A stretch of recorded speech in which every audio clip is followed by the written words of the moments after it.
Hi guys, last ಪಾರ್ಟಲ್ಲಿ Kim ಸುತ್ತ ಬೆಂಕಿ ಇಡೋ ಕೇಳಿರ್ತಾರೆ. ಸೊ ಇವತ್ತಿನ ಎಪಿಸೋಡಲ್ಲಿ ಏನಾಗುತ್ತೆ ಅಂತ ನೋಡೋಣ. ಅಯ್ಯೋ, ಫಸ್ಟ್ ಹೆಂಗಾದರೂ ಕಾರ್ಡನ್ನ ತೆಗಿಬೇಕು, ಇಲ್ಲಿಂದ ಎಸ್ಕೇಪ್ ಆಗಬೇಕು ಅಂತ ಹೇಳಿ ಕಾರ್ಡನ್ನ ತೆಗೆದು ನಿಜವಾದ ಮ್ಯಾಜಿಕ್ ನೋಡ್ರು ಅಂತ ಅಲ್ಲಿಂದ ಎಸ್ಕೇಪ್ ಆಗಿರ್ತಾಳೆ. ಶಾನ್ ಮತ್ತು ಊರ್ಜನ ಎಲ್ಲ ಹೆಂಗೆ ಇವಳು ದಿಢೀರ್ ಅಂತ ಕಾಣೋದ್ಲು ಅಂತ ಹೆದರ್ಕೊಂಡು ನೋಡ್ತಾ ಇದ್ದಾರೆ. ಕಿಮ್ ಅಲ್ಲಿಂದ ಎಸ್ಕೇಪ್ ಆಗಿ ಫಸ್ಟ್ ಅರಮನೆ ಎಲ್ಲಿದೆ ಅಂತ ಕಂಡುಹಿಡಿಬೇಕು, ಮ್ಯಾಜಿಕ್ ಮಾಡಿ ಪಿಕ್ಕುನ ಕರೆಸ್ತಾಳೆ. ಅದು ಬಂದಿದೆ. ನಮಸ್ತೆ ಯಜಮಾನಿ, ಏನು ಮಾಡಬೇಕು ಅಂತ ಹೇಳಿ ಜಮಾಯಿಸ್ಬಿಡೋಣ ಅನ್ನುವಾಗ, ಈ ಬಾಯಿಗೇನು ಕಮ್ಮಿ ಇಲ್ಲ, ಹೋಗು ಇಲ್ಲಿಂದ ಅರಮನೆಗೆ ಎಷ್ಟು ದೂರ ಅಂತ ಮರದ ಮೇಲೆ ನಿಂತು ನೋಡು ಹೇಳು ಅಂತ ಹೇಳುವಾಗ, ಓಕೆ ಯಜಮಾನಿ ಅಂದು ಪಿಕ್ಕು ನೋಡ್ಕೊಬಂದು, ಅದು ಬರೀ 2 ಕಿಲೋಮೀಟ್ರ್ ಯಜಮಾನಿ ಅಂತ ಹೇಳುತ್ತೆ. ಹೋ ಹಂಗ ಅಂದು ನಡೆಯೋಣ ಅಂತ ನಡೆಯೋಕ್ಕೆ ಸ್ಟಾರ್ಟ್ ಮಾಡ್ತಾಳೆ. ಹೋಗ್ತಾನೇ ಇದ್ದಾಳೆ. ಈ ಪಿಕ್ಕುನು 2 ಕಿಲೋಮೀಟರ್ ಯಜಮಾನಿ, ಇನ್ನೂ 2 ಕಿಲೋಮೀಟ್ರ್ ಅಂತ ಕಿಮ್ನ ಒಂದು 10 ಕಿಲೋಮೀಟ್ರ್ ನಡೆಸ್ಕೊಂಡು ಬರ್ತಾಯಿದೆ. ಏನೋ ಇದು ನಿನಗೆ ಆಟ ಆಡ್ತಾ ಇದೆಯಾ, ಇನ್ಮೇಲೆ ನೀನು ನನಗೆ ಒಂದು ಹೆಲ್ಪು ಮಾಡೋದು ಬೇಡ ಅಂದು ಮ್ಯಾಜಿಕ್ ಕಾರ್ಡ್ ಒಳಗೆ ಮತ್ತೆ ಕಳಿಸ್ತಾಳೆ. ಇದ್ರ ಮೇಲೆ ಕಿಮ್ಮಿಂದ ನಡೆಯೋಕ್ಕಾಗ್ತಾ ಇಲ್ಲ, ಹಸು ಬೇರೆ ಆಗ್ತಾ ಇದೆ. ಏನೋ ಇದು ನಮಗೆ ಬಂದಿರೋ ಶೋಧನೆ ಅಂದು ಒಂದು ಜಾಗದಲ್ಲಿ ಸ್ಯಾಡಾಗಿ ಕೂತಿದ್ದಾಳೆ. ಆ ಜಾಗಕ್ಕೆ ಶಾನ್ ಮಂತ್ರವಾದಿ ಬರ್ತಾನೆ. ಕೈಯಲ್ಲಿ ಊಟನ ತೊಗೊಬಂದು, ಕಿಮ್ ಹೊಟ್ಟೆ ಅಶ್ವಲ್ಲೇ ಇದ್ದಾಳೆ ಅಂತ ಗೊತ್ತಿದ್ದು ನೀವು ನನಗೆ ಹೆಲ್ಪ್ ಮಾಡಿದ್ರೆ ನಾನು ನಿಮಗೆ ಊಟ ಕೊಡ್ತೀನಿ ಅಂತಾನೆ.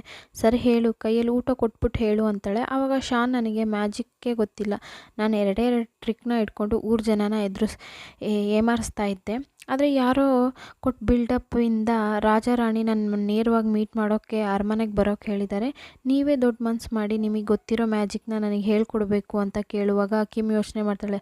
ಓಕೆ, ಇವನನ್ನೇ ಇಟ್ಟು ನಾವು ಅರಮನೆ ಒಳಗೆ ಹೋಗೋಣ ಅಂದು ಇವಳಿಗೆ ಅಸಿಸ್ಟೆಂಟಾಗಿ ಹೋಗೋ ಥರ ಇಬ್ಬರು ಅರಮನೆಗೆ ಹೋಗ್ತಾರೆ. ಅಲ್ಲಿ ರಾಜ ಮತ್ತು ರಾಣಿನ ನೋಡೋಕ್ಕೆ ಹೋದರೆ ಆ ಅರಮನೆಯಲ್ಲಿ ರಾಣಿ ಆಗಿರೋದು ಬೇರೆ ಯಾರೂ ಅಲ್ಲ, ಈ ವ್ಯಾಂಪೈರ್ನ ರಾಣಿನೇ. ಸೊ ಅವರೇ ಲವ್ ಮಾಡ್ತಾ ಇರೋದು ಈ ರಾಜ್ಯದ ರಾಜನ ಮುಂದೆ ಮಾತ್ರ ಒಂದು ಮನುಷ್ಯ ಥರ ನಟಿಸ್ತಾ ಇದ್ದಾರೆ. ರಾಜ, ನಾನು ಇದುವರೆಗೂ ಮ್ಯಾಜಿಕ್ನೇ ನೋಡಿಲ್ಲ, ಅವ್ರನ್ನ ಬೇಗ ಮಾಡೋಕ್ಕೆ ಹೇಳಿ ಅನ್ನುವಾಗ ಕಿಮ್ ಬಂದು, ರಾಜ ನಾವು ಇವಾಗಲೇ ಒಟ್ಟು ಮ್ಯಾಜಿಕ್ ಮಾಡಿ ಬಂದಿದ್ದೀವಿ, ಸೊ ನಮ್ಮ ಪವರ್ ಇನ್ಕ್ರೀಸ್ ಆಗೋಕ್ಕೆ 7 ದಿನ ಆಗುತ್ತೆ ಅಂತ ಹೇಳಿ ಅರಮನೆಯಲ್ಲಿ ಉಳಿಯೋಕ್ಕೆ ಬಿಟ್ಟಾಗ್ತಾ ಇದ್ದಾಳೆ. ಕಿಮ್ ಅಂದ್ಕೊಂಡಾಗೇ ರಾಜನು, ಸರಿ ಆಯಿತು, ಅರಮನೆಯಲ್ಲಿ 7 ದಿನ ಇರಿ, 7ನೇ ದಿನ ಒಂದು ದೊಡ್ಡ ಮ್ಯಾಜಿಕ್ನ ನಮಗಾಗಿ ನೀವು ಮಾಡಿ ತೋರಿಸ್ಬೇಕು ಅಂತಾರೆ. ಈ ಶಾನು ತುಂಬ ಅಮಾಯಕ ಆಗಿದ್ದಾನೆ. ಕಿಮ್ ಹಿಂದೆನೇ, ಯಜಮಾನಿ ನೀವೇ ಹೆಂಗಾದರೂ ಮ್ಯಾಜಿಕ್ ಹೇಳ್ಕೊಟ್ಟು ಇದರಿಂದ ನಾನು ಹೆಂಗಾದರೂ ಕಾಪಾಡಬೇಕು ಅಂತಿರುವಾಗ, ಏನು ಇವನು ನೋಡೋಕೆ ನಮ್ಮ ಮಾಸ್ಟರ್ ಥರನೇ ಇದ್ದಾನೆ, ಆದರೆ ಮಗು ಥರ ಆಡ್ತಾ ಇದ್ದಾನೆ, ಆದರೂ ಇವನು ಕ್ಯೂಟಾಗೇ ಇದ್ದಾನೆ ಅಂತ ಮನಸ್ಸಲ್ಲಿ ಅಂದ್ಕೊಂಡು, ನಿನಗೆ ಮ್ಯಾಜಿಕ್ ಕಲಿಬೇಕು ಅಂದರೆ ಫಸ್ಟ್ ನನಗೆ ಕೈ ಕಾಲೆಲ್ಲ ನೋವ್ತಿದೆ, ಬೆನ್ನು ನೋವ್ತಿದೆ, ಸ್ವಲ್ಪ ಅಮುಕ್ ಬಿಡ್ತೀಯಾ ಅಂತ ಕೇಳಿದಾಗ ಅವನು ಇವಳು ಹೇಳಿದ ಕೆಲಸನೆಲ್ಲ ಮಾಡ್ತಾ ಇದ್ದಾನೆ.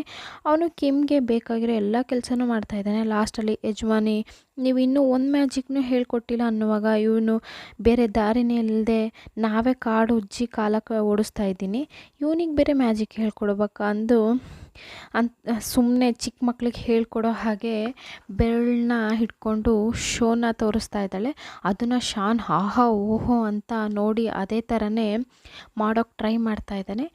ಸರಿ ನೀನು ಚೆನ್ನಾಗಿ ಪ್ರಾಕ್ಟೀಸ್ ಮಾಡು ಅಂದು ಇವಾಗ ಬಂದಿರೋ ಕೆಲಸನ ಮಾಡಬೇಕು ಅಂತ ಹೇಳಿ, ಈ ಅರಮನೆಯಲ್ಲಿ ಕೆಲಸ ಮಾಡೋ ಮೇಡ್ಸ್ ನೇಮ್ ಲಿಸ್ಟ್ ಬೇಕು, ಅದರಲ್ಲಿ ಒಬ್ಬರನ್ನ ನಾವು ನಮ್ಮ ಮ್ಯಾಜಿಕ್ಗೆ ಯೂಸ್ ಮಾಡ್ಕೊತೀವಿ ಅಂದಾಗ ಅವರು ಸರಿ ಅಂದು ನೇಮ್ಸ್ ಇರೋ ಬೋರ್ಡ್ನೆಲ್ಲ ತೊಗೊಬರ್ತಾರೆ. ಅದರಲ್ಲಿ ಕೆಲವೊಂದು ನೇಮ್ನ ಗೀಚಿದ್ದಾರೆ. ಯಾಕೆ ಇವ್ರ ನೇಮ್ನ ಗೀಚಿದ್ರಿ ಅಂತ ಕಿಮ್ ಕೇಳುವಾಗ, ಇವರೆಲ್ಲರೂ ನಮ್ಮ ಅರಮನೆಯಿಂದ ಕಾಣೆಯಾಗಿರೋ ಕೆಲಸದವರು ಅನ್ನುವಾಗ, ಇಷ್ಟು ಜನನೂ ಅಂದು ನೆಕ್ಸ್ಟ್ ಇವಳು ಹುಡುಕ್ತಾ ಇರೋದು ಇವಳು ಕ್ಲೈಂಟ್ ನೇಮ್ ಏನಾದರೂ ಇದರಲ್ಲಿ ಸಿಗುತ್ತಾ ಅಂತ ಚೆಕ್ ಮಾಡೋಕ್ಕೆ ಲೈಬ್ರರಿ ಥರ ಒಂದು ಜಾಗಕ್ಕೂ ಹೋಗ್ತಾಳೆ. ಅಲ್ಲೂ ಇವಳು ಹುಡ್ಕೋ ಕ್ಲೈಂಟ್ ನೇಮ್ ಇಲ್ಲ, ಇದ್ರ ಮೇಲೆ ಹುಡ್ಕೋಕ್ಕಾಗಲ್ಲಪ್ಪ ಅಂದು ಅಲ್ಲಿಂದ ಹೊರಗಡೆ ನೋಡ್ಕೊಂಡು ಬರುವಾಗ ಅರಮನೆಯಲ್ಲಿರೋ ಯುದ್ಧ ಸೈನಿಕ ಒಬ್ಬನ ಕರೆದು, ಹೌದು ಇಲ್ಲಿ ಯಾಕೆ ಕೆಲಸ ಮಾಡೋ ತುಂಬ ಹುಡುಗಿರು ಕಾಣೆಯಾಗಿದ್ದಾರೆ, ಏನು ವಿಷಯ ಅಂತ ಕೇಳುವಾಗ, ಅದೆಲ್ಲ ನೀವು ವಿಚಾರಿಸ್ಬಾರ್ದು ಮೇಡಮ್, ನಿಮ್ಮ ಥರನೇ ಈ ವಿಷಯದಲ್ಲಿ ಈ ತಿಳ್ಕೊಬೇಕು ಅಂತ ಆಸೆ ಪಟ್ಟ ತುಂಬ ಜನ ಕಾಣೆಯಾಗಿದ್ದಾರೆ ಅಂತ ಹೇಳ್ತಾರೆ. ಸುಮ್ಮನೆ ಹೇಳು, ನಾನು ನಮ್ಮ ಮ್ಯಾಜಿಕ್ಕಿಂದ ಕಂಡುಹಿಡಿಯೋಕ್ಕೆ ಇಲ್ಲಿ ಬಂದಿರೋದು, ನಾವು ಬೇರೆಯವ್ರ ಥರ ನಾರ್ಮಲ್ ಹ್ಯೂಮನ್ಸ್ ಅಲ್ಲ ಅನ್ನುವಾಗ, ಹೌದಾ ಹಾಗಿದ್ರೆ ನೀವೇ ಇದಕ್ಕೊಂದು ದಾರಿ ತರಬೇಕು ಮೇಡಮ್ ಅಂದು ಸ್ವಲ್ಪ ವರ್ಷದ ಹಿಂದೆ ಅರಮನೆಯಲ್ಲಿ ರಾಜ ದಿಢೀರಂತ ಹಗ್ಲಲ್ಲಿರೋ ಅಸೆಂಬ್ಲಿನ ಎಲ್ಲನೂ ನೈಟ್ಗೆ ಚೇಂಜ್ ಮಾಡಿದ್ರು. ಆವತ್ತಿಂದ ಈ ಥರ ಅರಮನೆಯಲ್ಲಿ ಕೆಲಸ ಮಾಡೋ ಹುಡುಗಿರು ಕಾಣೆಯಾಗ್ತಾ ಇದ್ದಾರೆ. ಇದು ಏನೋ ವ್ಯಾಂಪೈರ್ ಕೆಲಸ ಆಗಿರುತ್ತೆ ಅಂತ ಹೇಳ್ತಾ ಇರುವಾಗಲೇ ಆ ಸೈಡಲ್ಲಿ ನೋಡಿದ್ರೆ ಬಗೆ ಬಗೆಯಾದ ಅಡುಗೆನ ದೊಡ್ಡ ದೊಡ್ಡ ಪಾತ್ರೆ ತುಂಬ ತೊಗೊಂಡು ಹೋಗ್ತಾ ಇದ್ದಾರೆ. ಇದೆಲ್ಲ ಯಾರಿಗೆ, ರಾಜ ರಾಣಿಗ ಅಂತ ಕಿಮ್ ಕೇಳ್ತಾಳೆ. ಇಲ್ಲ ಇಲ್ಲ, ಇದು ರಾಣಿಯರ ಸ್ಪೆಷಲ್ ಮೇಡ್ಸ್ಗೆ, ಅವರಿಗೆ ಊಟನ ಯಾವಾಗಲೂ ರುಚಿಯಾಗೇ ಕೊಡಬೇಕು ಅಂತ ನಮಗೆ ಒಂದು ಆರ್ಡರ್ ಇದೆ ಅಂತ ಹೇಳ್ತಾರೆ. ಏನೋ ಇದು ಹೊಸ್ದಾಗಿದೆ, ಊಟ ಮಾಡೋ ಜಾಗಕ್ಕೆ ಹೋಗಿ ನೋಡಿದ್ರೆ ಎಲ್ಲರೂ ಜಗಳ ಆಡ್ಕೊಂಡು ಊಟ ಮಾಡ್ತಾ ಇದ್ದಾರೆ. ಕಿಮ್ಗೆ ವ್ಯತ್ಯಾಸವಾಗಿ ಫೀಲ್ ಆಗ್ತಾ ಇದೆ. ಹಾಗೆ ಹೊರಗಡೆ ನಡ್ಕೊಂಡು ಬರುವಾಗ ರಾಣಿ ವಿಶ್ರಾಂತಿ ತೆಗಿಯೋ ಜಾಗ ಅಂತ ಒಂದು ಜಾಗ ಇದೆ. ಆ ಜಾಗ ನೋಡಿದ್ರೆ ಸೂರ್ಯಕಿರಣ ಬೀಳದೇ ಇರೋ ಥರ ಕವರ್ ಮಾಡಿಟ್ಟಿದ್ದಾರೆ. ಕಿಮ್ಗೆ ಇದನ್ನ ನೋಡಿದ್ದೆ ರಾಣಿ ಮೇಲೇ ಒಂದು ಡೌಟ್ ಇದೆ. ಸರಿ, ಅದಕ್ಕೂ ಮುಂಚೆ ಕ್ಲೈಂಟ್ನ ಕಂಡುಹಿಡಿಬೇಕು ಅಂತ ರೂಮ್ಗೆ ಬರುವಾಗ ಇಲ್ಲಿ ಶಾನ್ ಕಿಮ್ ಹೇಳ್ಕೊಟ್ಟ ಟ್ರಿಕ್ನ ಟ್ರೈ ಮಾಡ್ತೀನಿ ಎಂದು ಬೆರಳನ್ನ ಸುತ್ತುತ್ತಾ ಇದ್ದಾನೆ. ಏನೂ ಬರೋ ಹಾಗೆ ಇಲ್ಲ. ಕಿಮ್ ಅವ್ನು ಮಾಡೋದು ನೋಡಿ ನಗ್ತಾ ಇದ್ದಾಳೆ. ನೆಕ್ಸ್ಟ್ ಇವರಿಬ್ಬರನ್ನು ರಾಜ ಅರಮನೆ ಊಟಕ್ಕೆ ಬರೋಕ್ಕೆ ಹೇಳಿದ್ದಾರೆ. ಅಲ್ಲಿಗೆ ಹೋದರೆ ಅರಮನೆಯಲ್ಲಿ ದೊಡ್ಡ ಪದವಿಯಲ್ಲಿರೋ ಒಬ್ಬ ವ್ಯಕ್ತಿಗೆ ಹುಷಾರಿಲ್ಲ, ಕೆಮ್ತಾ ಇದ್ದಾರೆ. ಏನು ಪ್ರಾಬ್ಲಮ್ಮು ಅಂತಲೇ ಗೊತ್ತಿಲ್ಲ. ರಾಜ ಏನು ಹೇಳ್ತಾನೆ ಅಂದರೆ, ಇವಾಗಲೇ ನಮ್ಮ ಕೆಲಸದವ್ರನ್ನ 3 ಜನನ ಬಲಿ ಕೊಡಿ, ಆವಾಗಲೇ ಇದು ಸರಿ ಆಗೋದು ಅಂತ ಹೇಳ್ತಾರೆ. ಆ ಕಾಲದಲ್ಲಿ ಎಲ್ಲದಕ್ಕೂ ಅರಮನೆಯಲ್ಲಿ ಕೆಲಸ ಮಾಡೋ ಮೇಡ್ಸ್ನ ಬಲಿ ಕೊಡೋದೇ ರೂಢಿಯಾಗಿದೆ ಅನ್ನೋದನ್ನ ಕಿಮ್ಗೆ ಗೊತ್ತಾಗುತ್ತೆ. ಇದನ್ನ ಹೆಂಗೆ ತಡೆಯೋದು ಅಂತ ಗೊತ್ತಿಲ್ಲದೆ ಹಾಗೆ ಪಿಕ್ಕುನ ಬರೆಸಿ, ನನಗೇನೋ ಈ ರಾಣಿ ಇದ್ದಾಳಲ್ಲ, ರಾಣಿ ವ್ಯಾಂಪೈರ್ ಆಗಿರ್ತಾಳೇನೋ ಅನ್ನೋ ಒಂಥರ ಡೌಟ್ ಇದೆ. ನೀನು ಹೋಗಿ ಅವ್ರನ್ನ ಸೀಕ್ರೆಟಾಗಿ ವಾಚ್ ಮಾಡ್ತಾ ಇರಬೇಕು ಅಂದಾಗ, ಏನು ಯಜಮಾನಿ ನೀವು ನನ್ನ ಹಿಂಗೆ ಸಿಗಾಕಿಸ್ತೀರಾ? ಅವ್ರು ನಿಜವಾಗ್ಲೂ ವ್ಯಾಂಪೈರ್ ಆಗಿದ್ರೆ ನನಗೇನು ಸೇಫ್ಟಿ ಅಂತಿದೆ? ನಿನಗೆ ನಾನೇ ತಾನೇ ಯಜಮಾನಿ, ಸೊ ನಾನು ಹೇಳಿರೋ ಕೆಲಸ ಮಾಡು ಅಂದು ರಾಣಿ ರೂಮ್ಗೆ ಕಳಿಸ್ತಾಳೆ. ಇಲ್ಲಿ ನೈಟ್ ಲ್ಯಾನ್ ವ್ಯಾಂಪೈರ್ ಬೇಟೆಯಾಡಿ ರಕ್ತ ಕುಡಿಯೋಣ ಅಂತ ಕಾಡು ಹತ್ರ ಬರ್ತಾ ಇದ್ದಾನೆ. ಅಲ್ಲಿ ಬಚ್ಚಿಟ್ಕೊಂಡಿರೋ ವ್ಯಕ್ತಿನ ಅಟ್ಯಾಕ್ ಮಾಡೋಕ್ಕೆ ಹೋಗಿ ಕತ್ನ ಹಿಚುಕ್ತಾ ಇದ್ದಾನೆ.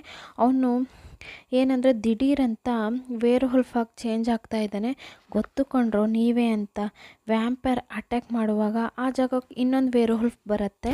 ಇಬ್ಬರು ಅಣ್ಣ ತಮ್ಮ ಅನಿಸುತ್ತೆ. ಫುಲ್ ಮೂನ್ ಇಲ್ಲದೆ ಆದರೂ ಧೈರ್ಯವಾಗಿ ನನ್ನ ಅಟ್ಯಾಕ್ ಮಾಡೋಕ್ಕೆ ಅಂತಲೇ ಬಂದಿದ್ದೀರಾ, ಸಾಯಿರಿ ಅಂತ ಒಬ್ಬ ವೇರ್ವುಲ್ಫ್ನ ವ್ಯಾಂಪೈರ್ ತನ್ನ ಶಕ್ತಿ ಮೂಲಕ ವ್ಯಾಂಪೈರ್ ಸಾಯಿಸ್ತಾನೆ. ಅದನ್ನ ನೋಡಿ ಇನ್ನೊಬ್ಬ, ನಿನಗೆ ಹೆಂಗೆ ಶಕ್ತಿ ಜಾಸ್ತಿ ಆಯಿತು ಅಂತ ಅಲ್ಲಿಂದ ಹೊರಡೋಗ್ತಾನೆ. ಸೊ ಇವತ್ತಿನ ಎಪಿಸೋಡ್ ಇಲ್ಲಿಗೆ ಮುಗಿಯುತ್ತೆ. ಇಷ್ಟ ಆದರೆ ಲೈಕ್ ಮಾಡಿ, ಕಮೆಂಟ್ ಮಾಡಿ, ಹಾಗೆ ಸಬ್ಸ್ಕ್ರೈಬ್ ಮಾಡಿ. Thank you all. Please subscribe ಮಾಡಿ, ನನ್ನ ಚಾನಲಲ್ಲಿರೋ ವೀಡಿಯೋಸ್ನ ನೋಡಿ.